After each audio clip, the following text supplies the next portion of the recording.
তো আজকের ক্লাসের বেসিক উদ্দেশ্যটা হচ্ছে যে লাস্ট দিন আমরা যে ইমোবিলাইজেশন অফ এনজাইমস পড়েছিলাম, আজকে আমরা যেটা করব সেটা হচ্ছে একটা টাইপ এক্সাম্পল দিয়ে জিনিসটাকে বুঝবো। সো একটা এক্সাম্পলের সাহায্যে আমরা এই ইমোবিলাইজেশন প্রসেসটা অ্যাকচুয়ালি কিভাবে ইন্ডাস্ট্রিতে ক্যারিড আউট হয় সেটা আমরা বুঝবো। Y this is very important, তার কারণ হচ্ছে যে তোমরা যখন কোনো এক্সামে লিখবে তখন কিন্তু তোমাদের এক্সাম্পলের সাহায্যেই জিনিসটাকে বোঝাতে হবে, রাদার দ্যান এমনি লিখে যাওয়া লিখে যাওয়া লিখে যাওয়া। তোমাদের কিন্তু এক্সাম্পলের সাহায্যেই জিনিসটাকে বোঝাতে হবে। সেই জন্যই ইমোবিলাইজেশন প্রসেসটা আমরা যেটা পড়েছি, so now we will see an example of that. Let's see.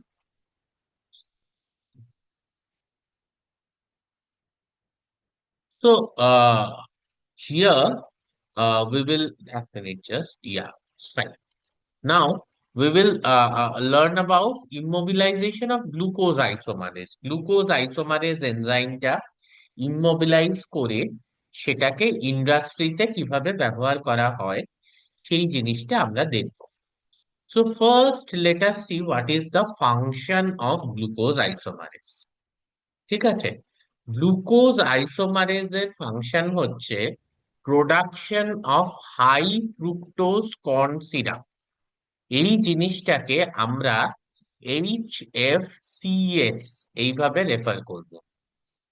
Okay, so it's about the production of high fructose corn syrup. এই যে হাই ফ্রুক্টোজ কর্ন সিরাপ, ঠিক আছে, so this is kind of a replacement for soft drinks. Soft drinks এর replacement হচ্ছে। আর it's a substitute for sucrose based আর কি soft drinks mainly. মানে আমরা এই কথাটা বলি, মানে এটা আমার মাসি অ্যাকচুয়ালি কোকা কোলা কোম্পানির ম্যানেজার আমেরিকায়। তো তিনি একবার আমাকে বলেছিলেন যে একটা 300 ml কোকা কোলার বোতলে 12 চা চামচ চিনি থাকে। ঠিক আছে, একটা 300 ml কোকা কোলার বোতলে 12 চা চামচ চিনি থাকে। So that is sucrose. কেন এটা অতটা লাগছে? তার কারণ হচ্ছে যে তোমার সুক্রোজের মিষ্টত্ব বা সুইটনেস যেটা, সেটা কিন্তু কম। কম্পারেটিভলি ফ্রুক্টোজের কিন্তু সুইটনেস অনেক বেশি। আমরা জানি যে fructose is the sweet component, হ্যাঁ, amongst the sugar. Glucose fructose যদি আমরা দেখি, fructose is the sweet component. ফলে obviously now the issue with this kind of cold drinks or soft drinks is that if you have তোমাকে যদি 12 চা চামচ দেওয়া হয় আর কি sucrose, so that's huge calorie also. মানে ক্যালোরিটাও খুব বেশি। শোনা যাচ্ছে তো আমার কথা? আর স্ক্রিনটা দেখা যাচ্ছে তো? হ্যাঁ sir. Okay, so how do you reduce those calories? এই ক্যালোরি গুলোকে তুমি রিডিউস কিভাবে করতে পারো? না, এটার একটা কনসেপ্ট এসছে, সেটা হচ্ছে আর্টিফিশিয়াল সুইটনার এখন ইউজ করা হয়। ঠিক আছে, just to reduce the calories. হ্যাঁ, কারণ কার্বোহাইড্রেট 12 চা চামচ sucrose, that's huge carbohydrate means huge calories. So what you can do is you can use artificial sweetener. But there are issues with artificial sweetener. What are the issues? তার কারণ হচ্ছে ওই aspartame বলো, saccharin বলো, what ever, এগুলো কিন্তু আমাদের যে শরীর, সে ভাঙতে পারে না। হ্যাঁ, দেখো, একটা সুক্রোজ তুমি খাচ্ছ, so we have enzyme that is sucrase, which can break down the sucrose into glucose and fructose. Now individually this glucose and this fructose can be used. হ্যাঁ, individually this glucose and this fructose can be used, ঠিক আছে, by our body for metabolic processes. Metabolic প্রসেসের জন্য এই glucose সুক্রোজটা use করা যায়। But আমরা যখন কোনো আর্টিফিশিয়াল সুইটনার খাচ্ছি, যেটাকে ব্রেকডাউন করার এনজাইম আমাদের শরীরের মধ্যে নেই, তো সেটাকে কিন্তু আমাদের বডি ইউটিলাইজ করতে পারছে না। All that is happening is after performing its function, it has to be excreted from our body. ঠিক আছে? তা এই জিনিসটা কিন্তু আমাদেরকে বুঝতে হবে।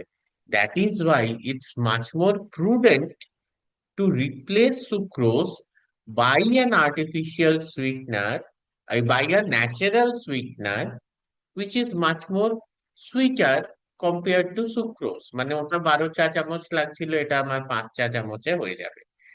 That is the sole reason যে ফ্রুক্টোজের কিন্তু খুব ইম্পর্টেন্স আছে। So high fructose corn syrup, corn মানে হচ্ছে গিয়ে ভুট্টা। ঠিক আছে, তাহলে ভুট্টার থেকে আমরা কিভাবে বানাতে পারি সুক্রোজ, এই হাই সুক্রোজ সিরাপ, সেটা আমরা দেখব। হ্যাঁ, আহ এইবার এই যে হাই সুক্রোজ, আমি sorry, high fructose corn syrup, আমি হাই সুক্রোজ বলতে বলে যাচ্ছিলাম, হাই ফ্রুক্টোজ কর্ন সিরাপ। তো এই যে হাই ফ্রুক্টোজ কর্ন সিরাপ, এটা ভুট্টার থেকে কিভাবে বানানো যায়? তাহলে এই যে ফ্রুক্টোজ, এই হাই ফ্রুক্টোজ কর্ন সিরাপে 55% ফ্রুক্টোজ আছে, সো ইটস হাইলি সুইট। সেটাই আমি বলছিলাম, এই সিরাপটা কিন্তু মিনিমাম ইউজ করলেও সফট ড্রিঙ্কসটা সুইট হয়ে যাবে, বিকজ ইট কন্টেন্স 55% ফ্রুক্টোজ। ঠিক আছে, এবং the most common raw material যেটা ইউজ করা হচ্ছে for the production of high fructose corn syrup is corn starch. ওখানে ওয়েট মিলিং প্রসেসে যে কর্ন স্টার্চটা তৈরি করা হচ্ছে, that is the raw material for the production. এবার কিছু মেজর স্টেপস আছে। What are the major steps? প্রথম হচ্ছে গিয়ে liquefaction of starch by amylase. এইটা আরো ডিটেলসে আছে। কেউ যদি এই ব্যাপারে বেশি জানতে চাও, তাহলে আমার এনভায়রনমেন্টাল বায়োটেকনোলজিতে একটা ভিডিও আছে, প্রোডাকশন অফ গ্যাসোহল। প্রোডাকশন অফ গ্যাসোহলের উপর এনভায়রনমেন্টাল বায়োটেকনোলজিতে একটা ভিডিও আছে, সেটা একটু দেখে নিও। তাহলে স্টেপস এর ডিটেলস গুলো বুঝতে পারবে। এখন আমাদের সেটা উদ্দেশ্য নয়। তাহলে এই যে হাই ফ্রুক্টোজ কর্ন সিরাপ তৈরি করা হচ্ছে from the raw material that is corn starch, তার যে স্টেপস গুলো আছে সেটা হচ্ছে liquefaction of starch by amylase enzyme. Amylase এনজাইমের সাহায্যে স্টার্চকে আমরা লিকুইডিফাই করব। তারপর হচ্ছে যে saccharification of starch by the combined action of aminoglucosidase and debranching enzymes. তার মানে হচ্ছে এই যে starch which is a polysaccharide, এটাকে আমরা স্যাকারাইডস এ ভাঙবো, মানে ডাইস্যাকারাইডস, মোনোস্যাকারাইডস ইত্যাদিতে ভাঙবো। কিসের সাহায্যে? ডিব্রাঞ্চিং এনজাইমের সাহায্যে আর অ্যামিনো গ্লুকোসিডেজের সাহায্যে। স্যাকারিফিকেশনের আলটিমেট উদ্দেশ্য হচ্ছে যে স্টার্চ, খুব সহজ ভাষায়, স্টার্চকে গ্লুকোজে ভাঙা। That is the main objective of saccharification. Third step that is very, very important, that is isomerization of glucose by glucose isomerase। কারণ আমরা ফ্রুক্টোজটা পাবো কি করে? স্টার্চ তো ভাঙবে গ্লুকোজে, এই যে ফ্রুক্টোজটা আমরা পাচ্ছি সেটা হচ্ছে by the isomerisation of glucose isomerase. হ্যাঁ, এবং এই যে ফাইনাল প্রোডাক্টটা আমরা পাচ্ছি কর্ন সিরাপ, তার মধ্যে গ্লুকোজ আর ফ্রুক্টোজ দুটোই থাকছে। ফলে এটার কিন্তু সুইটনিং ক্যাপাসিটি অনেক বেশি কম্পেয়ার টু সুক্রোজ। ওকে, এই জিনিসটাই আমি বলতে চাইছিলাম।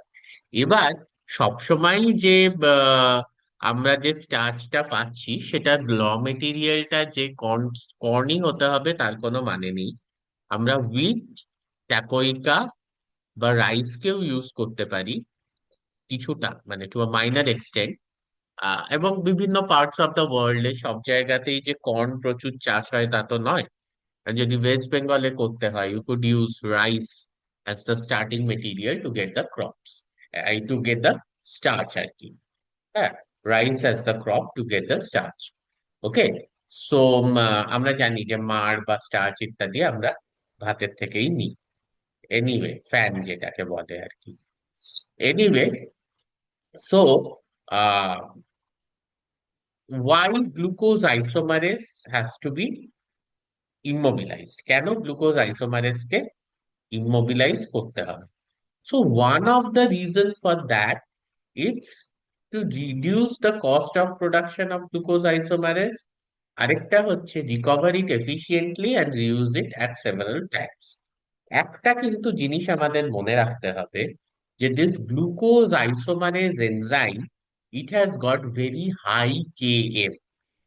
তাহলে হাই Km মানে হচ্ছে যে মাইকেলিস কনস্ট্যান্ট খুব হাই হওয়া মানে হচ্ছে যে the affinity for the of the enzyme for the substrate is less. The affinity of the enzyme for the substrate is less. So what has to be done? এইটাকে কিন্তু আমাদের high কনসেন্ট্রেশনে দিতে হবে।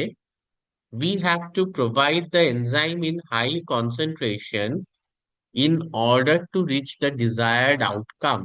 That is, in order to produce the produce sufficient number of fructose molecule, we have to provide this glucose isomerase at a very high concentration.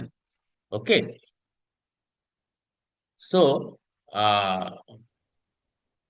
this is the reason why it has to be immobilized. Also, one more thing, that is this glucose isomerase, it is very expensive. কেন এটাকে reuse করতে হবে, recover করতে হবে? Because this enzyme is very expensive. কারণ ওটা একটা intracellular enzyme, মানে ব্যাকটেরিয়া সেলের মধ্যে থাকে। কোন কোন ব্যাকটেরিয়া সেটা আমরা দেখবো লাস্টে অবশ্যই। তাহলে যেটা ব্যাপার হচ্ছে যে গ্লুকোজ আইসোমারেজ কি ইমমোবিলাইজ করার দু ধরনের টেকনিক আছে। একটা হচ্ছে সেল ফ্রি এনজাইম ইমমোবিলাইজেশন, আরেকটা হচ্ছে হোল সেল ইমমোবিলাইজেশন। তার মানে হচ্ছে আইদার আমরা শুধু সেলের থেকে এনজাইমটাকে এক্সট্রাক্ট করলাম, that is the soluble enzyme, এবং সেটাকে ইমমোবিলাইজ করে দিলাম, because it's an intracellular enzyme, so it has to be extracted and solubilized. Rather, soluble enzyme has to be extracted. আর নেক্সট হচ্ছে যে পুরো সেলটাকেই আমরা ইমমোবিলাইজ করে দিলাম, তার মধ্যে এনজাইম আছে, এনজাইমের কাজ করবে। when you give the substrate it will be converted into the product. So প্রথম আমরা দেখছি গিয়ে হচ্ছে cell free immobilisation. Now what is this cell free immobilisation? এটা হচ্ছে যে সলিউবল এনজাইমস যেগুলো আছে that are immobilise to a support structure. ঠিক আছে, একটা সাপোর্ট স্ট্রাকচার ইউজ করা হয়। এই ক্ষেত্রে যেখানে যেটা ইউজ করা হয় সেটা হচ্ছে গিয়ে ডিএই সেলুলোজ। এই ডিএই সেলুলোজ ইজ দ্য সাপোর্ট, যেখানে আমি সলিউবল এনজাইমস কে ইমমোবিলাইজ করে দিচ্ছি।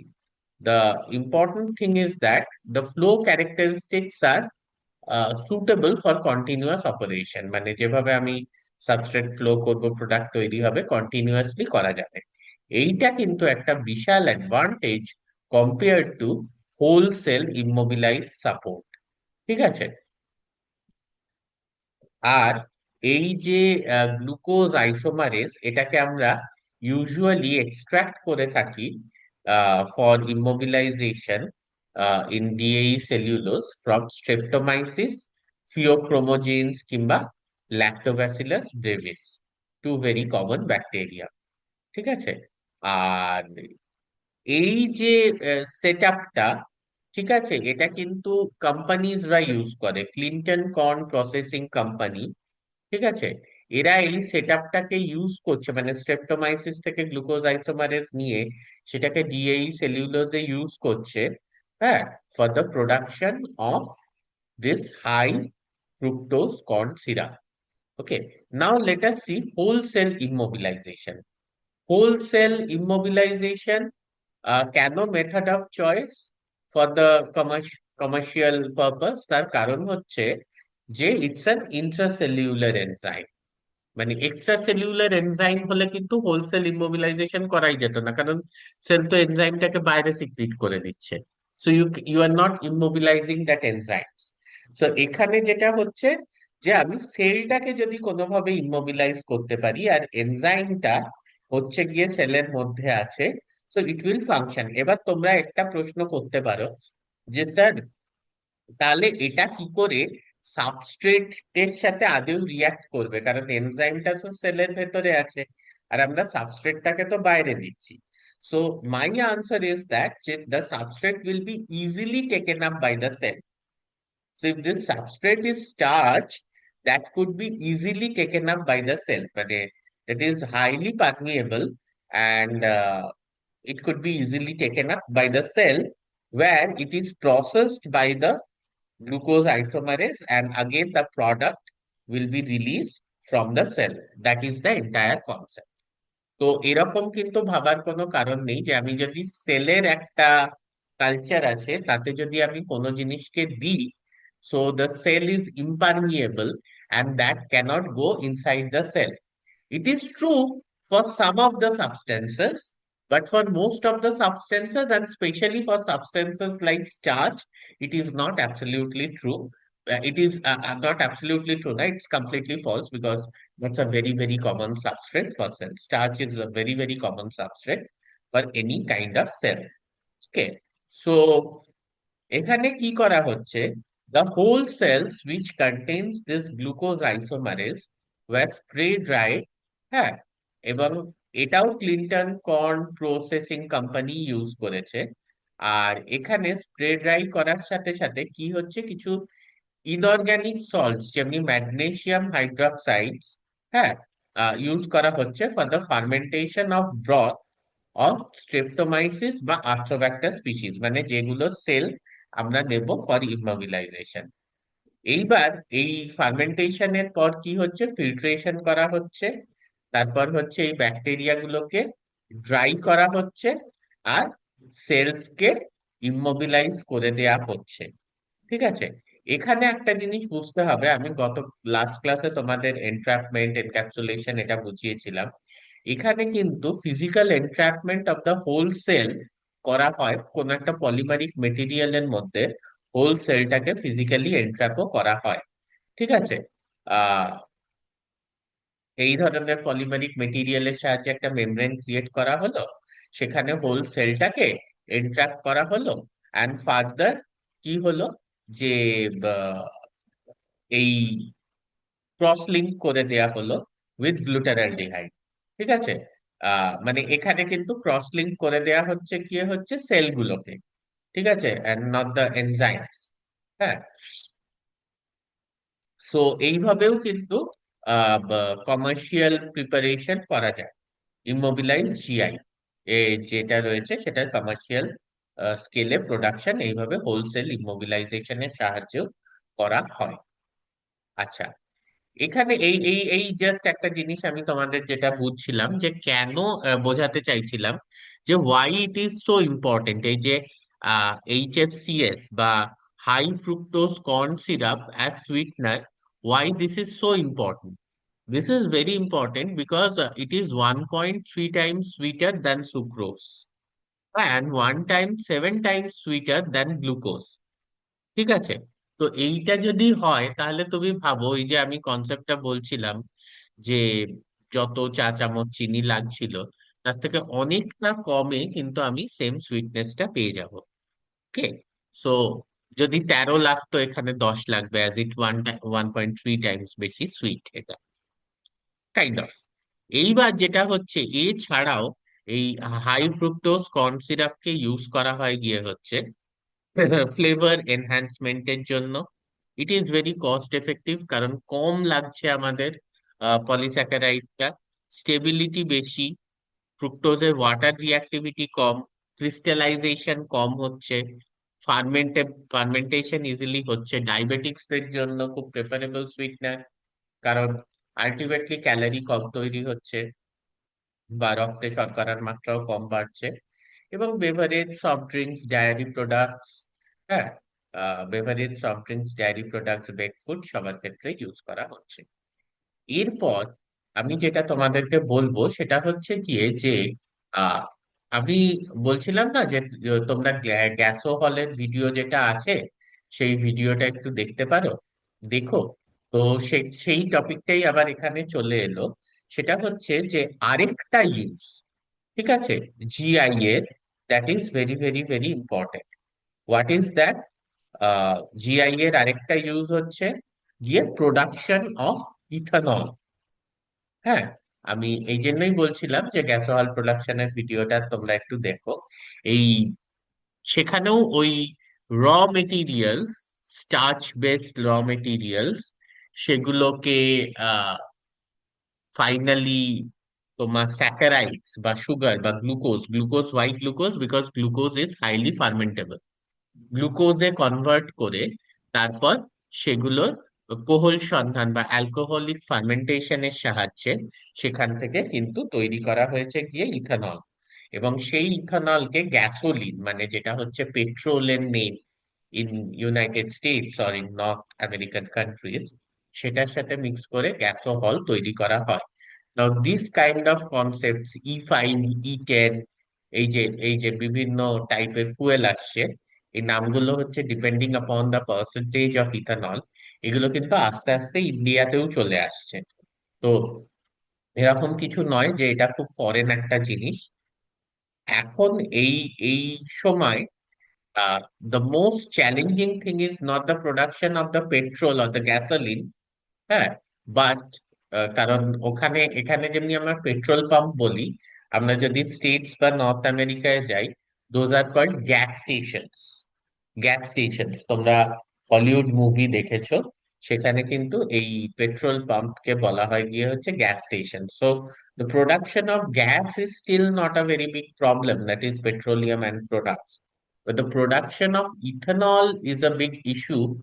And if it could be substituted in a more মানে the chemical production process could be substituted by a more environmental friendly method, it's always commendable. এবং সেই জন্যই আর কি, যে এগ্রিকালচারাল ওয়েস্ট যেগুলো, হ্যাঁ, ফর এক্সাম্পল তোমরা জানো যে সুগার কেন, আখ, আখের যে ছিবড়েগুলো যেগুলো পড়ে থাকে, ব্যাগাসি যেটাকে বলে, সেটাকে ইউজ করা যায়, because it contains huge amount of starch and which can be liquefied and converted into glucose. সেই গ্লুকোজটাকে কিন্তু আমরা ফার্মেন্টেশনের প্রসেসে পারপাসে ইউজ করি, ইলেকট্রিসিটি প্রোডাকশনেও ইউজ হচ্ছে এখন। তো যাই হোক, the the concept is যে just now I received a message in my phone which is just beside the computer that AQI is 219. তার মানে air quality extremely poor in Kolkata. So why this kind of problem? So we'll discuss. সেটাও কিন্তু এটার সঙ্গে link আছে, যে আমরা কিন্তু ফসিল ফুয়েল ইউজ কমাতে পারি যদি এই ধরনের ইথানল প্রোডাকশন বাড়াতে পারি বা বায়োফুয়েল প্রোডাকশন বাড়াতে পারি, এবং সেটাকে আমরা রিপ্লেস করতে পারি। আহ এই ফসিল ফুয়েলকে আমরা রিপ্লেস করতে পারি এই ধরনের বায়ো ইথানল বা বায়োফুয়েলস দিয়ে। এনিওয়ে, সো এখানে যেটা ব্যাপার হচ্ছে যে জিআই মানে glucose isomerase, that catalyzes the isomerization of both glucose and xylose to monosaccharides, ঠিক আছে। So this property of the enzyme, এটা কিসের জন্য ইউজ করা হচ্ছে? That is the isomerization of xylose to xylulose and for glucose to fructose, ঠিক আছে। এখানে কিন্তু মেইন যে পারপাসটা সেটা হচ্ছে গিয়ে দিস আইসোমারাইজেশন অফ জাইলোজ টু জাইলিউলোজ। কেন? তার কারণ হচ্ছে এই যে জাইলিউলোজ, এটা কিন্তু খুব ইজিলি ফার্মেন্ট করা যেতে পারে বাই কনভেনশনাল ইস্টের সাহায্যে, কিন্তু খুব ইজিলি ফার্মেন্টেশন হয়, মানে by স্কিজোস্যাকারোমাইসিস পম্বি, which is the brewer's yeast, ঠিক আছে, এটার সাহায্যে কিন্তু খুব ইজিলি ফার্মেন্টেশন হয়, and to some extent by Saccharomyces cerevisiae also, ঠিক আছে। বাট সেই ফার্মেন্টেশনটা, মানে স্কিজোস্যাকারোমাইসিস পম্বি বা স্যাকারোমাইসিস সেরিভিসি জাইলোসকে যে লেভেলে ফার্মেন্ট করতে পারবে, তার থেকে কিন্তু অনেক বেশি তাড়াতাড়ি ফার্মেন্ট করতে পারবে গিয়ে হচ্ছে জাইলিউলোজকে। ফলে আমরা যদি জাইলোস পাই, হ্যাঁ, as the starting material or as the intermediary material, সেটাকে যদি আমরা জাইলিউলোজে কনভার্ট করে দিই, তখন কিন্তু ফার্মেন্টেশন প্রসেসটা অনেক ইজি হবে। এবং এই জাইলোসকে জাইলিউলোজে কনভার্ট করার জন্য কিন্তু একটা খুব ইম্পর্টেন্ট রোল প্লে করে গিয়ে হচ্ছে গ্লুকোজ আইসোমারেজ। ঠিক আছে। Bio conversion of renewable biomass to fermentable sugars and ethanol is important in the view of rapid depletion of fossil fuels. That is the very, very important statement. সেটা হচ্ছে আমাদেরকে bio যে মাস আছে, যেটা আমরা বলছিলাম, ইভেন এগ্রিকালচারাল ওয়েস্টও আমরা বলতে পারি, সেটাকে বায়োলজিক্যালি কনভার্ট করতে হবে fermentable sugar. The initial breakdown to xylose may be done by other enzymes, but fermentable sugar, that is xylose to xylulose, which is highly fermentable xylulose, সেটার জন্য কিন্তু আমাদের গ্লুকোজ আইসোমারেজের ইম্পর্টেন্ট রোল আছে। ঠিক আছে। এইখানে একটা জিনিস আমরা যদি দেখি, আজকে লাস্ট জিনিসটা জাস্ট একটু ও বাবা, আবার টাইমও শেষ হয়ে আসছে। ঠিক আছে, দাঁড়াও।